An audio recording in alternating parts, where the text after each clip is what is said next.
All righty. You are looking live at sold out MetLife Stadium, where today the 16-0 playoff bound New York Giants will be taking on the 0-16 Philadelphia Eagles. Philadelphia Eagles 0-16. Because they suck. They lost the Super Bowl because they suck.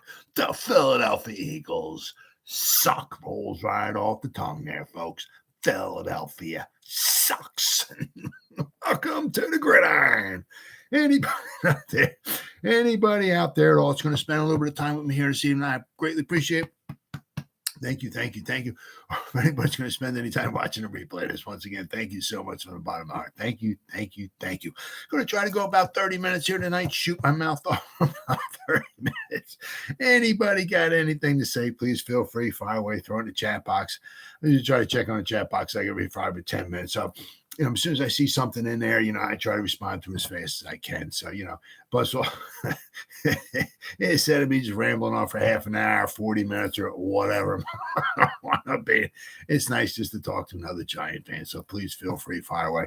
Just a little quick note here.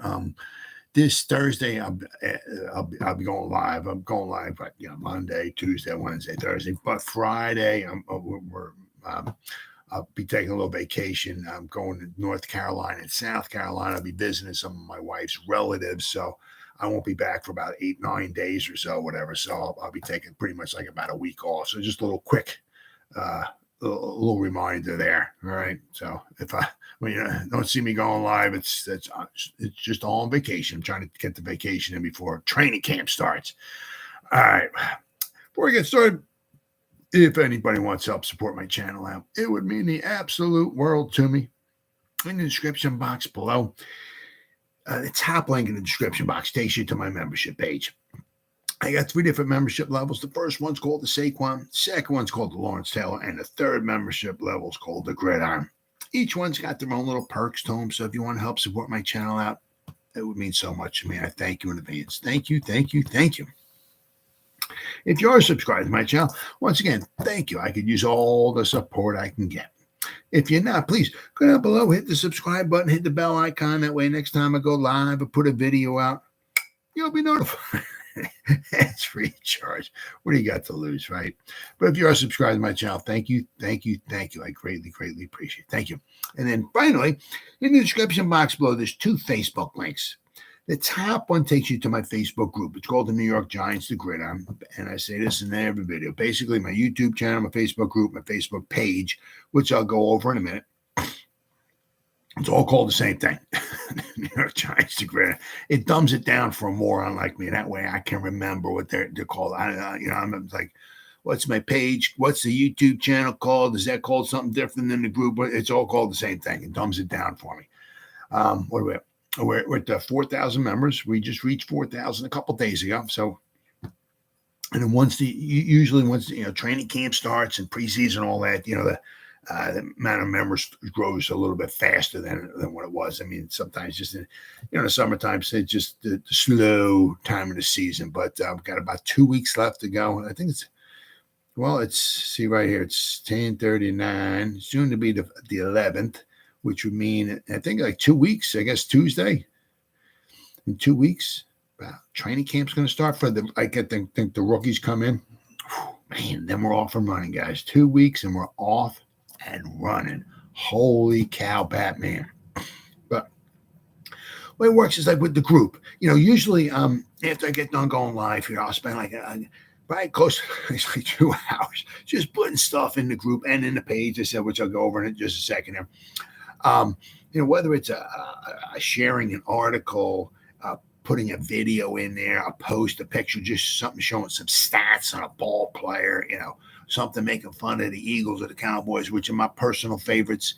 I try to get up to 10 things a day in there, if I can. Sometimes in the off season, it's a little slow, but usually once the season starts ramping up, there's a ton of stuff going in there every day. And not only do I post stuff in there, but the members post stuff in the group as well, too. So between me and the members, there's a ton of New York Giants information going in there every day. 7 days a week. And then the second Facebook link takes you to my Facebook page. It's called the New York Giants of Gridiron, but it's a page. I'm the administrator, so I'm the only one to post anything in there. What do we got? We have over 2,000 likes, and we just hit 6,600 followers. We were at 65 yesterday. This one grows pretty well. I'll tell you what. The page is doing simply marvelous, might I add. And it's basically, I said, it's the same thing as with the group. Once I get done going live, I spend like the next 2 hours just putting stuff in the page and in the group, right? I mean, as I said, same stuff. So whether it's a video, share an article, something, a post, picture, something with some stats, something making fun of the Eagles or the Cowboys, which are my personal favorite. I try to get up to 10 things in here every day if I can. And I don't commingle them. So basically, the stuff that I put in a page, I don't put in a group. Whatever I put in a group, I don't put in a page. So, I mean, so for the most part, the page and the group has got different stuff in there. So unless I see something really making fun of the Eagles, then I just want to share that with everybody. But other than that, I just try to keep the stuff separate. So, like I say all the time, right? If you go to the page and you like it and you follow it, and you go to the group and you become a member, there's a ton of New York Giants information every day. And of course, if you go and, if you go to the page and you like it and you follow and you go to the group and you become a member, if you're not 100% satisfied, you get your money back, guaranteed. All right, well, all that stuff said and done, out of the way with. There's 4. I've seen this here. Obviously, of course, we don't got to be rocket scientists figuring this out. The 4 contract decisions that will pay off for the New York Giants. Obviously, one of them, of course, is Saquon, but they brought up some other ones here. Now, one of them is, let me start reading this here. Who is this? Fan-sided. Who is this? Fan-sided. Who are Desmond Novak? Looks like G-Men HQ fan-sided. Joe Schoen has been on fire this offseason for the G-Men. You gotta like hearing that. Entering this offseason, the Giants have several decisions to make regarding certain players' contracts. However, with limited cap space and many moves needed to upgrade this roster, Joe Schoen pulled off an offseason masterclass. All right, there you go.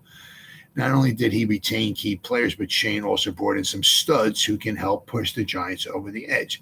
The Giants have seen how the other GMs can mess up in offseason, so we're glad to have a guy like Schoen running the show. So far, he's definitely grading out an A without question.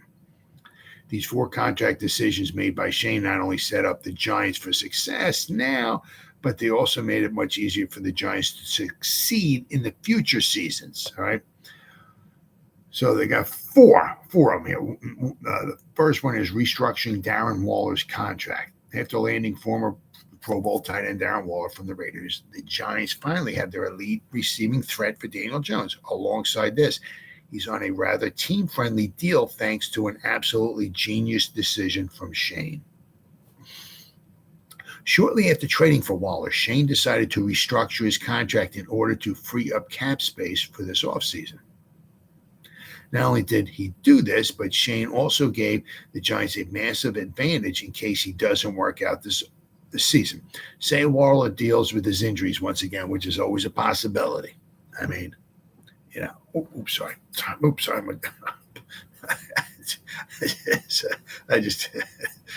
my foot and I want to hit my dog. Sorry, buddy. So let's not always forget, he's got the injuries, right? So if Waller deals with injuries again, or just struggles overall, which I don't see that. I don't see Waller struggling. If there's any struggling, it's going to be with Daniel Jones. I mean, I can't see him coming in and just not being able to run the routes correctly or dropping balls or no enthusiasm or anything. I'm not seeing that happening, but you never know, right? The Giants can opt out of the remainder of this contract, which is very, very important. Obviously we're going to go over another one of his contracts, which was fantastic. But I mean, just because you got a guy and he's he's been a stud or you like him or this or that. Sometimes, being able to get out after a short period of time is huge. While the remainder of his contract may be a little bit more beefy because of this move, the Giants have much more cap space in future years than this offseason. The move was almost necessary in order to bring in free agents to New York that the New York Giants signed. So not only did the Giants get a Pro Bowl caliber tight end for just a third-round pick, but on a slim chance the move doesn't work out, they can get off of his deal with no problem. These kinds of moves are what separates guys like Shane from the average GM. In total, Shane was able to create about $7.3 million in cap space this offseason by reworking Waddle's deal. Then they put boom, right? Okay, so a nice move. Now this one here, this is a good one, especially not being tied to someone for an extended period of time if it doesn't wind up working out. Of course, we hope it does, but just in case it doesn't, Daniel Jones's structuring of Daniel Jones's contract the way Joe Shane did. Very important. When the announcement was made that Daniel Jones signed a 4-year, $160 million extension with the Giants, many people harshly overreacted. Of course, it's New York. What else are you going to do, right? Sure, Jones may not be directly worth $40 million a year. However, when you consider both the quarterback market and the details of the contract, it's not nearly as bad as you think. Well, plus also, who else were we going to get to replace him? I guess you can put Tyrod Taylor in there, but I think I'd rather have Daniel Jones in there than Tyrod. I'd almost certainly be thrilled over the moon that Tyrod is our backup quarterback, without question. But I think I would still rather have Daniel Jones in there than Tyrod Taylor as a starter. It says not only does Jones have a cap hit of just $21 million this season, but he also has an opt-out after the 2024 season. So basically, we can get out after 2 seasons if the Titanic hits the iceberg and starts going down, right? 2 seasons. This means that a 4-year deal could potentially be just a 2-year deal worth much less than the $160 million. We have faith that Jones will be worth this contract. I'll tell you what, the way the guy works his tail off, I would be really rather shocked if, he's not worth $40 million. You look at the guys in front of him. I'm not saying there's no way, and heck, he's going to be, Patrick Mahomes or, somebody like the pinpoint action, like Aaron Rodgers or something like, you know what I mean? Or he's not going to have, of course, 312 Super Bowl wins like Tom Brady. Absolutely not. But the way the market is going for a starting quarterback, he's quality, may not be number one, right? But for a quality quarterback, $40 million ain't too bad. It's hard to say that, but that's the going market. That's what the going rate is. And I said, after I said this in a video a couple of days ago, after like Herbert signs and a couple of these other guys signs, he'll be like in the middle of the pack. Right? We'll be looking at, Daniel Jones only, man, we got a bargain. We're only paying him $40 million. Oh, baby. What a bargain, So, it says, we have faith that Jones will be worth this contract. However, it's nice to know that Giants aren't screwed if this deal doesn't pan out. And things, you never know, right? People can complain about Shane paying Jones so much, but considering that Jones just led the Giants to the NFC divisional round, which he did, and he against the porous Vikings defense, yep. But he played very well in the wild card, with, minimal help. Wide receiver threats and all, I said once again, give, Daniel Jones, A.J. Brown, DeVonta Smith, and Dallas Goedert, hey, we're talking maybe a little bit better of a ball, better statistics. But, we don't have them guys. Let's see here. People complain. Let's see. And so basically, just keep alongside this. What's worse, giving your quarterback a massive deal that the team can get out of in 2 years, or completely starting over in one offseason with a top 10 pick to take another quarterback? So it's rather clear just how necessary bringing Jones back was. New York couldn't afford to start over at the most important position in the sport after making the playoffs. Honestly, the fact that Shane was able to bring Jones back on the deal he did shows how genius of a GM he is.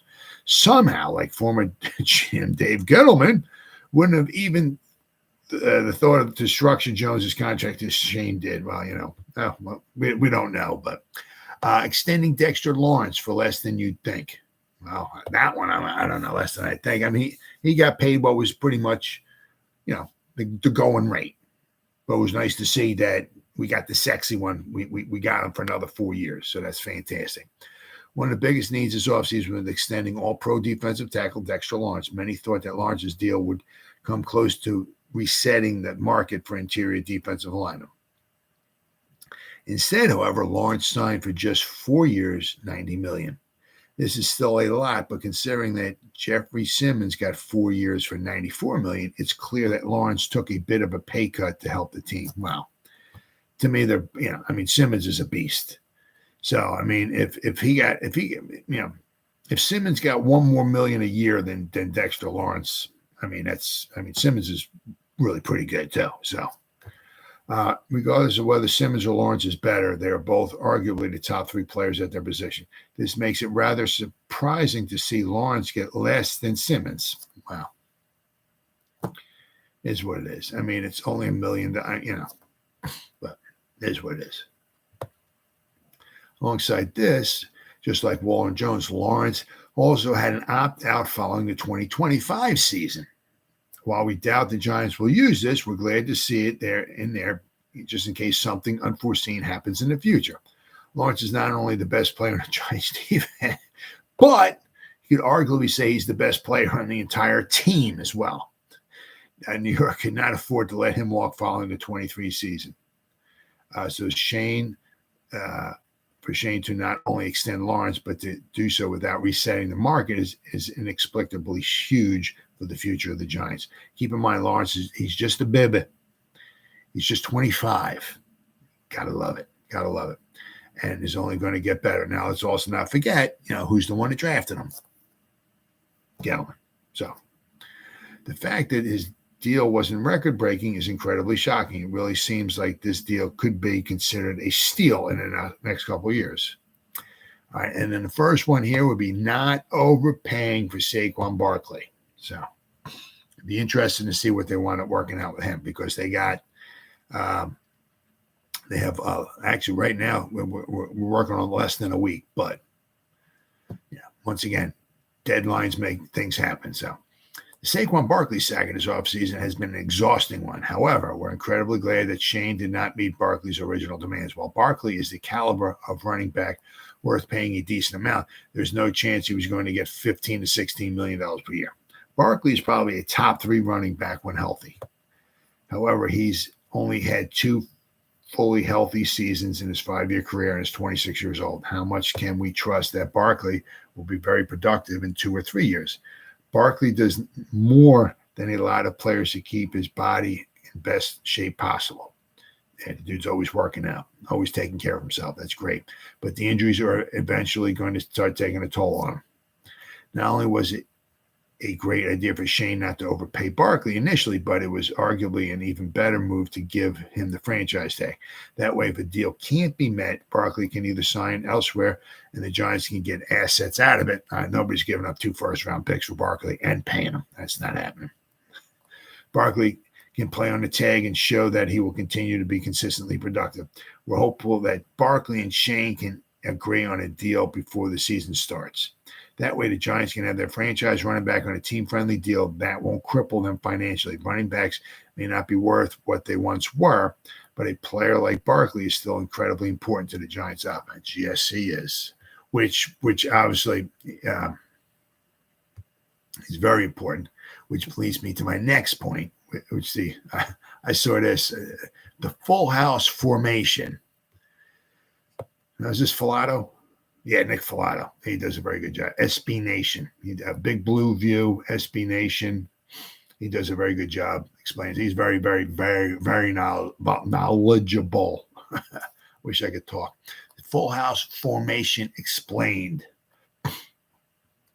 It's also like, you can also kind of call it the way it is. It's like the victory formation, to some degree. I mean, the victory formation, everybody's closer to the quarterback. You can also call it the miracle at the Meadowlands play if you want, right, where you're trying to, go back and maybe take a knee. You got the two running backs on either side of you, in case somebody tries to plow into the quarterback, they can be there blocked. And you got somebody behind the quarterback in case the ball pops out of there and the defense winds up, I guess, picking it up. You might have somebody back there who can maybe try to make a tackle, right?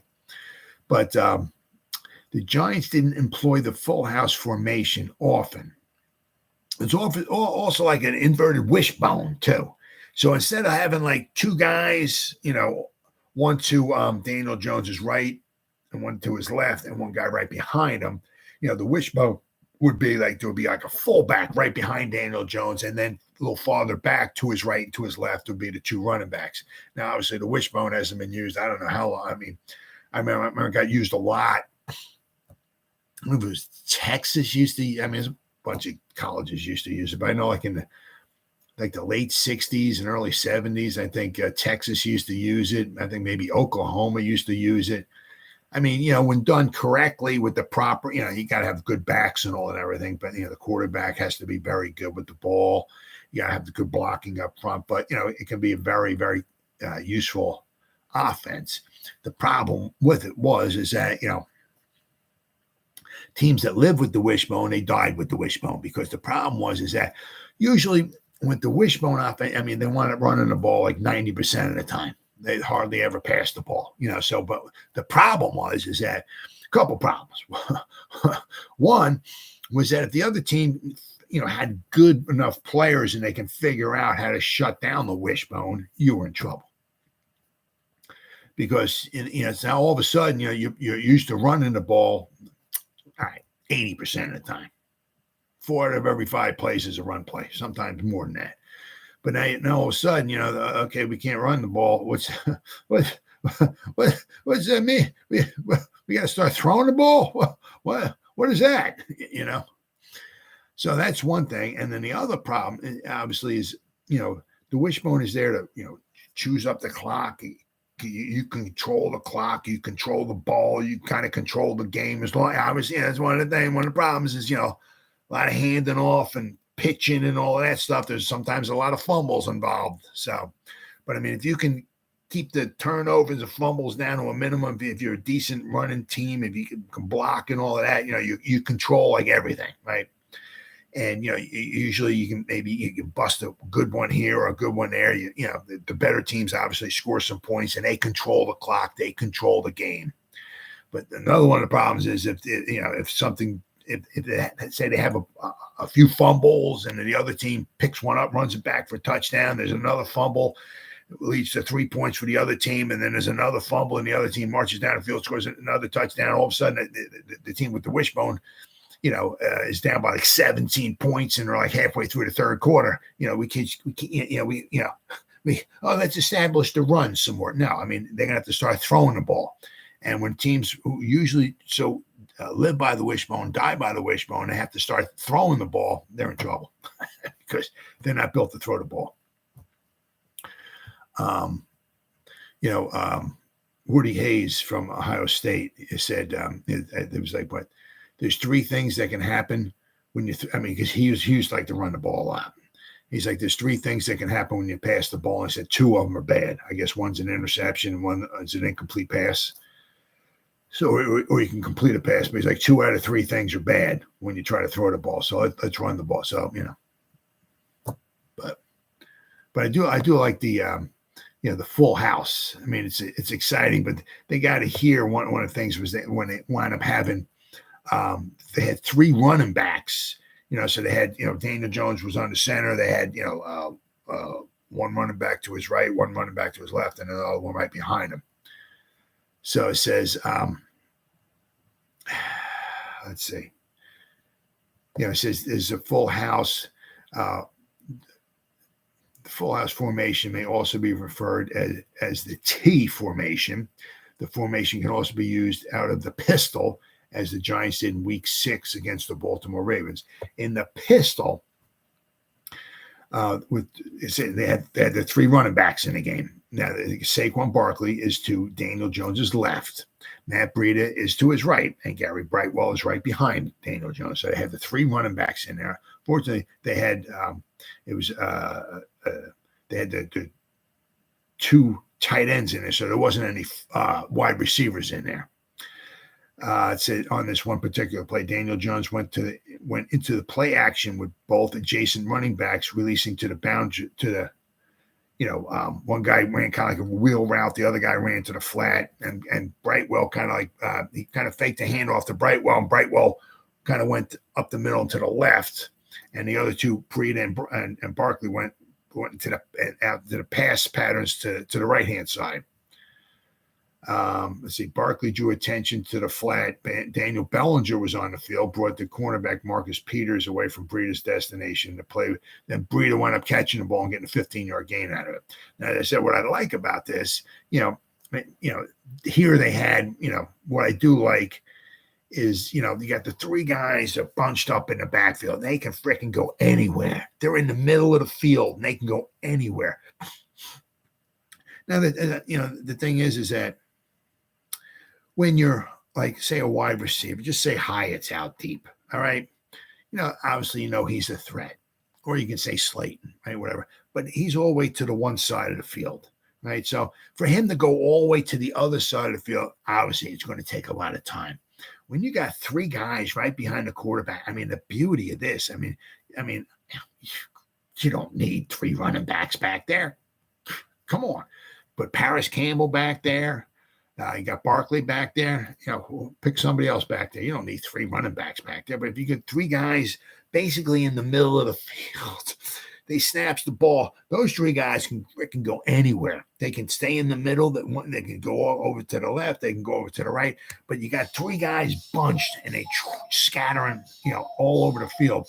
That's a lot of confusion there. The one problem, obviously, of course, is now you don't have many guys out wide for the defense to really worry about too much. But you can put, you can bring Bellinger in maybe as a block, put him in line, and you can put somebody out maybe wide, right? But you guys said you got Paris Campbell in the backfield, you got Barkley in the backfield, you're gonna, whoever, heck, you can put Waller back there if you want. But that's what I do like about that. It's something different. The thing is also, obviously, is that if you don't use it too much, basically once you do use, especially that one play, you got to take that one play and throw it out, because once you put something like this on film, it's being watched. So they're looking at it. They looked at this one here and they see this one video I keep seeing over and over and over. Is Bellinger's on it. I don't know who the other one tight end was, but they got Breida, Barkley, and Brightwell back there. So, once that's used, it says the full house formation was run out of a 32 personnel, right? No wide receivers on the field. So the problem with that is, if we had that with two tight ends, right, you could say, maybe Waller could be the one maybe to stretch the field a little bit, but, right? The full house doesn't have to be run out of a heavier personnel, but it's more likely to feature fewer wide receivers due to the condensed nature of the formation. The full house is an excellent way to build option runs and force defenses into heavier packages. This season, with the retention of Breida, the addition of Eric Gray, and the hopeful return of Saquon Barkley, along with the acquisition of Darren Waller and Daniel Bellinger's presence, could make for an interesting package against defenses with slower base personnel, which is true. If they can bring everything in, and the other defense sees something like that, two tight ends, you got all these running backs in there, obviously the other defense, that they got a running, offense in there, or is a possibility they're going to run the ball. Let's put it maybe a heavier defense in there, right? So I'm saying, so if you can get some guys in the backfield who are, as I said, like Paris Campbell, Saquon Barkley, mismatches, right? Even Darren Waller, right? You can do some amazing things, but the thing is also, I said, with this windup, this you run this one play one time, you're going to have to, you can't use it again, because once it's on film, it's tough to keep running the same thing over and over and over. So they have to come up with different plays and all of that to run out of it. But I do like it, especially because it's something different, right? Something different. All right, then let's see what do we got here. Xavier McKinney. There's no indication the Giants or Xavier McKinney are negotiating an extension. That could be to see if he winds up staying healthy, right? Who is this? Giants Wire. Is it Giants Wire? Giants Wire. Yep. Who wrote it? Does it have somebody's name? I don't see anybody's name. The New York Giants have been fairly consistent when it comes to retaining their young talent. General Manager Joe Schoen made several moves this offseason to ensure that the team's core remains in place for the foreseeable future. Former first-round picks Dexter Lawrence and Daniel Jones were kept off the free agent market with long-term extensions, and several other internal free agents, such as wide receivers Sterling Shepard, Darius Slayton, and linebackers Hottie and Oshane Ximines, were brought back. Running back Saquon Barkley was assigned the franchise tag and is until next Monday to strike a long-term deal with the team.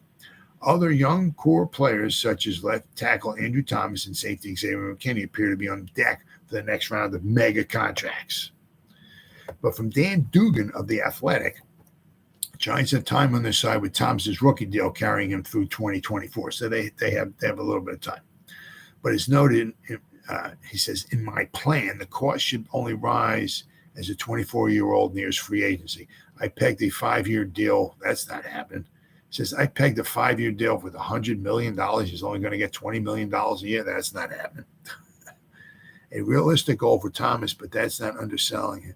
It's more likely Thomas will command at least $25 million. Oh yeah. He's making over $20 million. There's no 5 years, $100 million. That's not happening in his eventual extension. But McKinney, a second-round pick, is heading into the final year of his rookie contract. So. But says Dan Dugan believes the Giants should act sooner rather than later. That is, if they're going to act at all, which we don't know. He says there's no indication the Giants have initiated extension talks with McKinney, who is entering the final year of his rookie deal.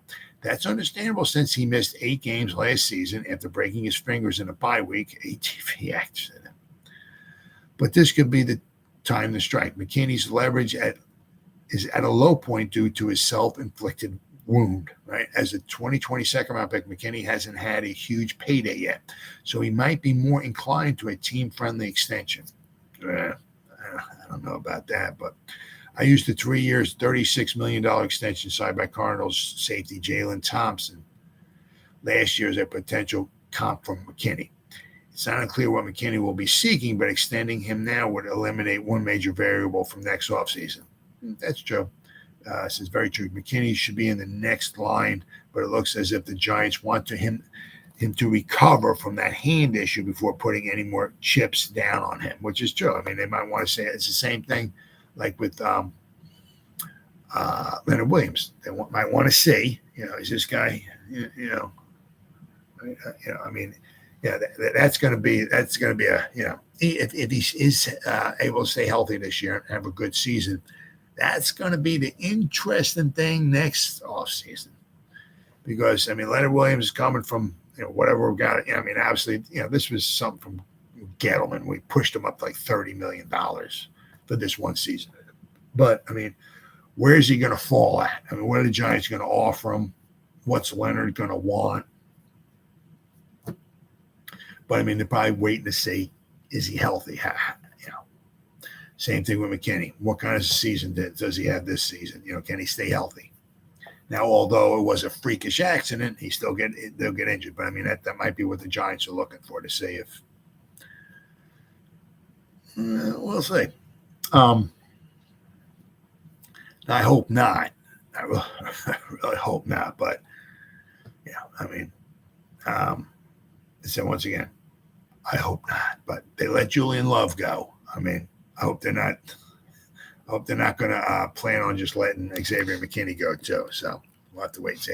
I think they did offer Julian Love. I don't know exactly what happened there. I mean, I thought the Giants offered him a decent contract, and he just, I guess, wanted to go elsewhere.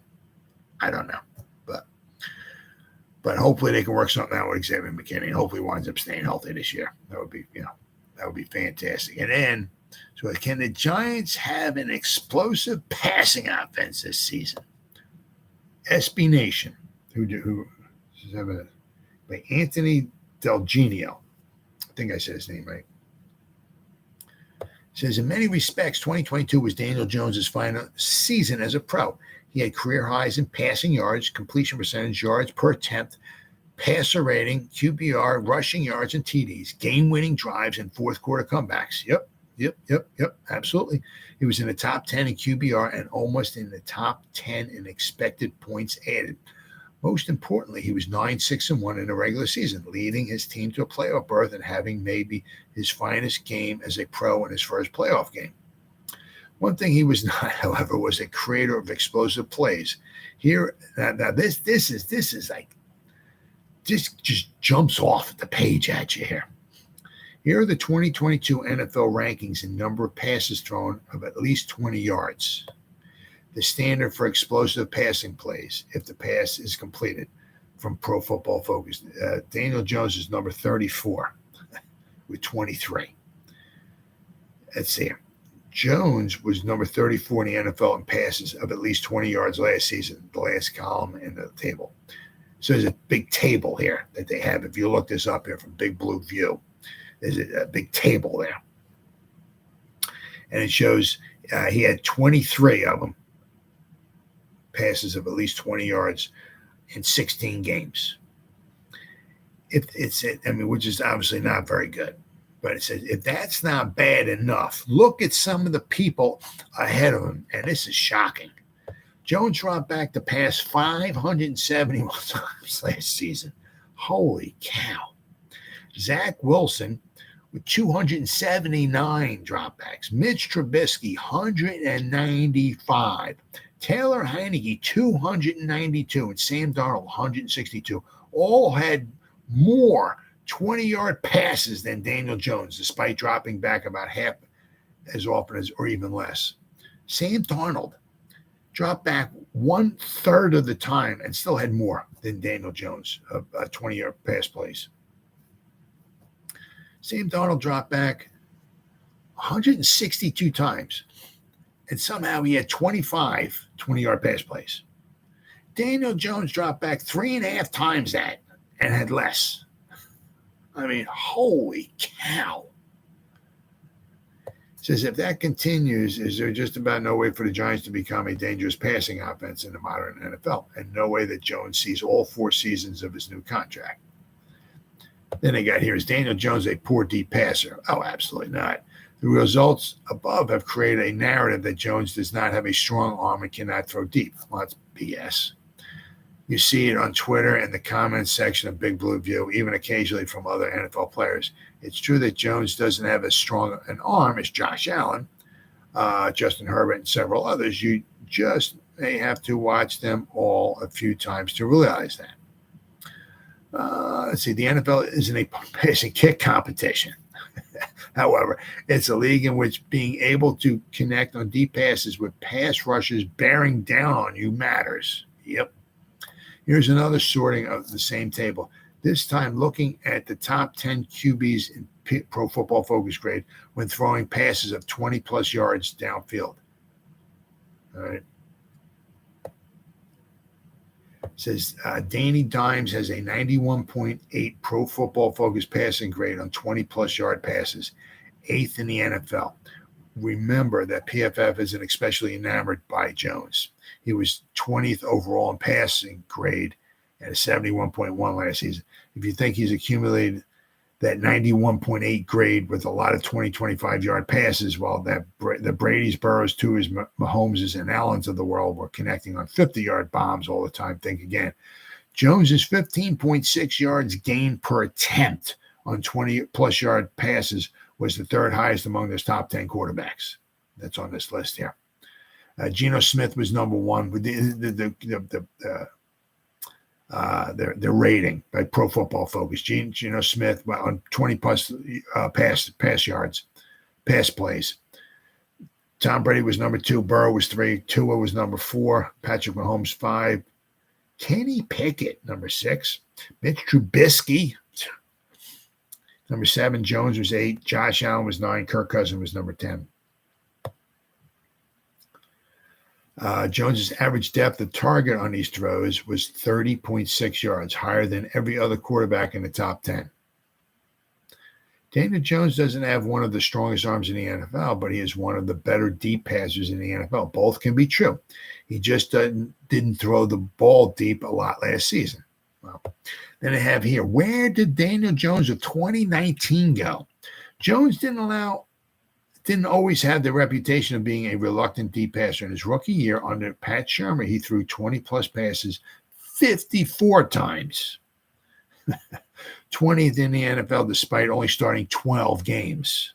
Now, if he started the whole season, he would have had probably 70 or 80. Projected to 16 games, that would have been, there you go, 72 deep passes that year. Good for 8th overall in the NFL. He wasn't as accurate with his deep passes in 2019, but PFF still gave him a pretty good 82.2 grade. In 2020, now in the Judge Jason Garrett offense, Jones mostly picked up where he left off in 2019. He had only 43 deep passes that season, but had an outstanding 95.6 PFF grade when he did, with 6 touchdowns and no interceptions. Then in 2021, he fell off a cliff, only 24 deep attempts, only 4 TDs and 2 interceptions, and still had a good but not outstanding 80.7 PFF grade. Part of that was due to the neck injury he sustained in midseason. Yeah, that's true. But even projected to 17 games, he would have had only 37 passes. The 2022 season was even worse, but with a better PFF grade. It's easy to figure out what happened. Jones developed a reputation for turnovers as a rookie, and the Judge Garrett regime emphasized protecting the ball. At the same time, the Giants' offensive line went from mediocre in 2019 to awful in 2020, which was dead last. And in 2021, they were ranked 30th. In 2022, under Daboll and Kafka, the offensive line made a bit of a comeback, but was still ranked 24th overall in pass blocking, with Evan Neal putting Jones in danger on his right flank on a regular basis, which was true. The receiving group didn't help much either. Ranked 17th by Pro Football Focus in 2019. It dropped to 25th in 2020 and 31st in 2021. It only rebounded a little bit to 26th last season. Better offensive game plans from Daboll and Kafka. Some of it was the decimation of the receiver room by injuries, which left Jones with few options for explosive plays, but some of it was just a lack of talent, which is true. All right, so then we got an outlook for 2023. So much for the coming season hinges on the offensive line. Absolutely, the Giants need Evan Neal to begin to live up to his draft pedigree. It would help if John Michael Schmitz does not become a turnstile for pass rushers in his rookie season. Yeah, pressure right up the middle, boy. That's the quarterback can't step up. Oof. Whew, not good. If the offensive line begins to gel, though, the talent is there at the receiver positions for the Giants to become an attacking downfield passing team. Here are the 2022 stats for the primary deep receiving threats. Pro Football Focus. But, they got here. Sterling Shepard, his receiving grade was a 73.6. Hodgins was a 93.7. Slate was a 92.3.5. Darren Waller is a 99.3. Paris Campbell is a 94.9. Well, Sterling Shepard only caught one of the 4 deep balls thrown to him last year before his injury, but it was the Giants' longest pass play of the season in their opener win against Tennessee when he caught the touchdown pass. Darius Slayton had his usual bad problem with drops, but still graded very well on deep balls, as did Isaiah Hodgins, even though he wasn't sent deep very often. Nope. Newcomer Darren Waller, who only played 9 games, still caught 7 deep balls with an almost perfect PFF grade on those plays. Yeah, 99.3. Holy cow. That was Darren Waller's deep passing grade. Whew. Paris Campbell has already been pigeonholed as just a slot receiver before ever playing a game with the Giants. Caught 3 deep balls last season. Add to these rookie Jalen Hyatt, whose 13 deep catches for Tennessee last year was 10th highest in the nation, and whose 633 yards on those deep throws nationwide ranked 2nd in the country per PFF. Per PFF 2023 NFL Draft Guide. So that's where they got those stats from. But there is probably not a Tyreek Hill, Devontae Adams, A.J. Brown on the Giants roster right now. No. There are plenty of options for deep downfield throws, though, and contrary to opinion, in some quarters, Jones is more than capable of making those throws. The offensive line can hold up. The term explosive Giants offense may not be a contradiction in terms anymore. Well, I mean, it's a lot of it, it's everything, I mean, they know the tendencies of the defenses, who's going to, they have a tendency maybe to blitz on 3rd down and 8 at midfield or this formation, they might play this, they might do that, but I mean, it's a lot of things, you gotta have quarterbacks got to have that extra second or so in the pocket. Giants maybe just didn't feel comfortable having them sit in the pocket. As I said, once again, it was like they're trying to orchestrate the game, right? They're trying to, it's like a play. They're trying to play it out, right? It's like, well, we have, what do we have to do to win the game? Well, we can't sling it all over the field. That's one thing. We can't have them stand back in the pocket and just start heaving because we don't maybe have the best wide receivers for that. So what do we have to do? Well, we have to try to control the ball. We have a very good running back. Let's see if we can manufacture some first downs, get the ball to Saquon, keep pounding the rock. And maybe in the second half, those 2-3 yard gains in the first half will come 4 or 5 yard gains in the second half. Let's see if we can scheme some guys open, 3rd down and 7, right? We can couple pass, whatever, and scheme this guy open over the middle, dump it off to him. He gets 7-8 yards, first down. We keep the ball. That's what they had to do. They had to, with the offensive line they had, with the weapons that Daniel Jones had, that's what they had to do. I mean, just to try to get them to win some football games. But I mean, you start giving them some better protection, start giving them some better threats, some better receivers and all. Starts opening things up. I mean, you can't expect the offense to do stuff that if it doesn't have the horses, I mean, you're screwed. I mean, sure, Daniel Jones could start winging it all over the field there last year. He might have had maybe an extra, say, 5 touchdown passes, but he probably would have had 5 or 6 more interceptions. But I mean, but then the Giants might have lost some more games. So once again, the object you play, as Herm Edwards said, Herm Edwards doesn't seem like the Giants do much, but you play to win the game, however that is. If you think the only way you can win the game is dinking your way down the field and kicking a field goal or this or that, or, hopefully maybe you score a touchdown. If that's what you got to do, that's what you got to do. It doesn't always work out. It worked out okay for the Giants last year, but I'd be rather shocked. I mean, with the speed that they got, if they don't open it up a little bit more this year, and especially, I mean, somewhere along the line in the future, they actually go out and get themselves a number 1 wide receiver. I mean, that would be really, really special because Daniel Jones, he can throw the ball deep. Don't call him Danny Dimes for nothing. He's got a nice touch. Just got to give him the opportunities. So you got to give them the protection and you got to give them the receivers. So, well, guys, it's been 48, almost 49 minutes. Whoever spends any time watching me, thank you. Or whoever spends any time watching a replay this, once again, thank you so much from the bottom of my heart. Thank you. I greatly appreciate it. And as always, you guys stay safe out there and go Giants. Woo!